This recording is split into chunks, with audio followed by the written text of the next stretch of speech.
Hi ladies, and welcome back to our channel. We are talking today about how to communicate in a more feminine way, okay? So if you struggle with maintaining your empathy, your kindness, that feminine essence and nature to you when you communicate, you're going to want to watch this video. I got 5 useful, not just tips and tricks, but really 5 useful ways to shift your communication in a more feminine, empathetic, and just more womanly way. All right, so without further ado, let's go ahead and get into the video. The first way to communicate in a more feminine way is to communicate with the other person's experience in mind, okay? Now, let me tell you exactly why this is so important. A lot of times when we go into communication, we each, whether it's 2 people, 3 people, 4 people, doesn't matter. When you're communicating with another person or multiple people, we all have our own lived experiences, pain points, challenges, etc. that color and shape and kind of morph the conversation, okay? And so it's really important for you to realize that when you're communicating based upon your experiences, your challenges, your truths, that may not be the other person's same experiences. And if you're wanting them to understand what you're saying, to receive what you're saying, right, it's your job to communicate in a way that allows them to do so. All right, so get out of your own head. I want you to start thinking about what's true about this person, right? It can be their gender, things about their race, challenges you know about them, what they do for work, pain points, hopes that they have, whatever it is, right? Think about all the things that you know, and then ask yourself, how might that shape this person's communication? And how might that shape what they need to receive in a communication in order to kind of communicate effectively, right? This is so important. When I stopped, especially in relationships, when I stopped communicating based upon what I think is true, my perspective, and I really started to think about, you know, what are the defining characteristics around this man that I'm seeing, right? What are some things that I know he's feeling? What are the things that he's communicated into me in the past? And I kind of hold those as truths and characteristics of that person. It allows us to way better communicate with them, all right? I don't care what anyone tells you. All people really want in this world is to be seen, understood, and appreciated. And when you're able to understand their experiences, honor their lived experiences, and communicate them in a way that helps them feel seen, you've cracked the code, all right? So that is step number 1. I know it's challenging, but kind of dissociate just for a little bit from what you feel is your perspective and really ask yourself, right? What is this other person's experience and how might that shape how I communicate with them, okay? Now, step number 2 to communicate in a more feminine way is to understand the emotions that you have around this person, okay? And now you're saying, Kat, you just told me to, communicate from their perspective. Yes, I do want you to communicate in a way that allows them to receive that, but I also want you to be mindful of your emotions as well, okay? Let me tell you a couple ways of why this is really important.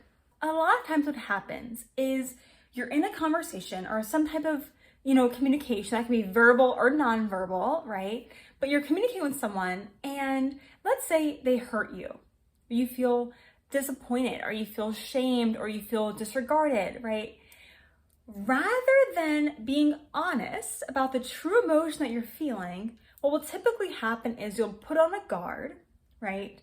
And you will communicate in a way that hides and masks what's really going on for you emotionally, and you'll portray an emotion, let's say, of anger or disrespect or hate.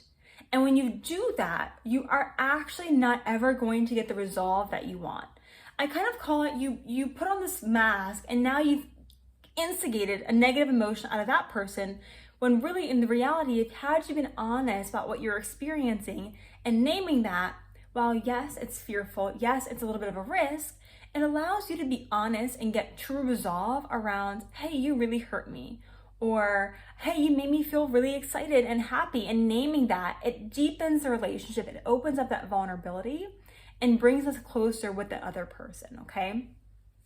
So I want you to really be honest about how do you feel when you're communicating with this person, right? Think about that and communicate to them honestly about your true emotions, not some type of mask, not trying to seem less interested than you really are. Be honest so you can actually get the result, the outcome that you want. Okay, so the third way to communicate in a more feminine way, okay, is to not project onto that person, right? Do not project your fears, the stress of the day, whatever challenges or disappointments you have onto that relationship, because it is not fair.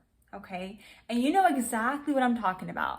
When you're having a super busy, super crazy day, and then your loved one calls, it's always at the worst time, right? You know, and you are in a rush and you're being short. The reality is, it probably has way less to do with that person, and it really is just around how you feel about your day, work, whatever it is, right? And so ask yourself, would you want someone to do that to you when they're feeling stressed, right? When they're having a bad day, and project that onto you? Most likely the answer is no. And I want you to become more mindful of when you feel yourself doing this, right? Because you'll begin to pick up on it. So sometimes, right, just to be super tactical with you, if you know you're having a bad day and someone is calling, or, you know, someone wants to spend time with you, you know, just give yourself a little bit of that moment to kind of get present, shift your energy in a way that is more reflective about how much that person means to you, how much you value them, right? Allow yourself that space. Maybe it's taking the call a little bit later or calling them back or whatever it is. But if you need to give yourself a little bit of a buffer so you can kind of shift your energy, that is a way healthier thing to do than to project negativity onto someone just because you're having a bad day. So if you're getting value from this video, I just want to say, make sure you check out the description box below. I do have a free training all about femininity. But without further ado, let's go ahead and get into the next one. So number 4 way for you to engage and communicate in a more feminine way is to think about what are the feminine values that you want to hold when communicating, right? Now you may be saying, Kat, what do you mean by that? Well, I want you to think about the truths, if you will, right? Around how you want to show up, or the things that you want to be consistent when communicating. And I want you to make these based on femininity and feminine energy, right? So the reason why this is so important, I'm going to give you a couple of examples in a moment, but the reason why this is so important is because when you are clear on what your feminine values are and the feminine values that you want to hold consistently in communication, you're able to show up in a very consistent feminine way. All right. So if you struggle with being feminine sometimes, but not always, right? Sometimes you're in your feminine essence and zhuzh, and then other times, you know, you masculine, you're cutting up, right? This is going to help you. Okay. So it doesn't have to be a million things. I want you to think about 3 core feminine values that you want to hold on to when communicating, right? 3 things that, regardless of who the person is, what they mean to you, how cute they are, whatever it is, right? Regardless of all those things, these are the 3 to 4, let's say, core feminine values you're going to hold on to. So I'm going to share a couple of mine with you, and then it will allow you to do whatever you want with yours as well. But one of the values that I have when I communicate is I am non-judging, okay? You'll hear me use this language a lot, but you and I are allowed to have different perspectives. People are not bad people because they have a different perspective than you. And so I hold on to not judging them just because they live their life or they have an experience or a point of view that is different from me, right? And that's one of my values. Another one of my values is that I value listening to understand, right? I don't like to listen just to respond. I don't like to engage in conversations so that people can understand my point of view. No, when I'm engaging in conversation, whether it's with a client, a partner, a girlfriend of mine, it doesn't matter, my siblings, I want to listen to understand their perspective, to understand and see them, right? And so these are some of the things that allow me to show up more feminine consistently, right, in the day-to-day. So I want you to think about what are those core feminine values for you, right? Maybe it is nurturing and honoring people's success and recognizing them, right? Rather than complaining about them or whatever it is. But think about what are those core things that you want to do in the communication consistently, and then stay true to it, okay? The next thing I want you to do to communicate in a more feminine way is to release the need to curse, okay?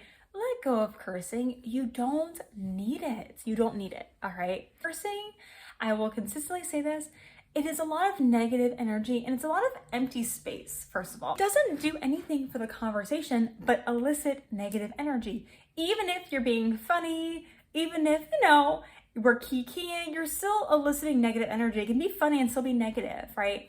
Rather than cursing, ask yourself, are there words that I actually want to give meaning to? Are there things that I actually want to say? And I know that cursing is seen as one of those things that everyone does it, but when you don't curse, I will promise you, you will feel so much lighter about yourself. You'll have a playfulness about you. You'll have this very feminine and very charming and very attractive essence to you, okay?